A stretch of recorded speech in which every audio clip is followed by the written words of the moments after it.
নমস্কার বন্ধুরা, শুভ স্নানযাত্রা। জয় জগন্নাথ। বন্ধুরা, আপনারা জানেন যে আমি শ্রী জগন্নাথ ধাম পুরীতে আজ প্রায় 4.5-5 বছর ধরে রয়েছি আমার ব্যবসায়িক কারণে।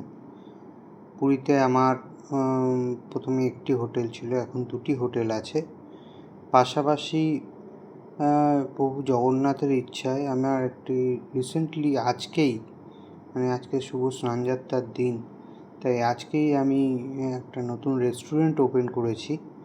তো সবই আপনাদের আশীর্বাদ, সবই আপনাদের ভালোবাসা, প্রভু জগন্নাথের অসীম কৃপা আমার উপরে আছে, যার জন্য আমি এই পথে চলেছি। আগামী দিনে যেন আমি এতে সাকসেস পাই, আমি প্রভুর কাছে সেই প্রার্থনাই করি। আপনারাও আমার প্রতি আস্থা রাখবেন, ভালোবাসা রাখবেন।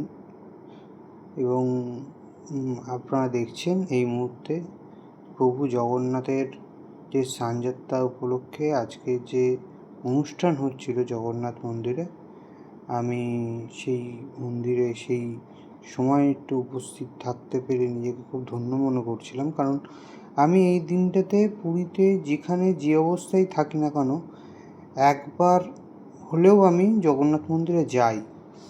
কারণ যাকে ভরসা করে, যার ইচ্ছাতে আমি পুরীধামে থাকি, যার কৃপাতে আমি এখানে একটু ব্যবসা করি, তো তার প্রত্যেকটা অনুষ্ঠান আমি একটু অ্যাটেন্ড করার চেষ্টা করি।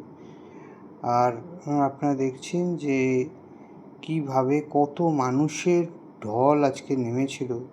রথযাত্রার সময় আরও বেশি মানুষের ভিড় হয়, কারণ প্রভু এই সময় বাইরে আসে এবং প্রভু যতক্ষণ বাইরে থাকে মানুষ তাকে দেখার জন্য একদম উৎসুক হয়ে থাকে। আমিও তাদের মধ্যে একজন। সবসময় পেরে উঠি না হয়তো প্রভুর দর্শন করে উঠতে, কিন্তু যতটা পারি আমি প্রভুর দর্শন করার চেষ্টা করি। কারণ সে তো জগতের নাথ, প্রভু জগন্নাথ, তার ইচ্ছাতেই সব কিছু হয়।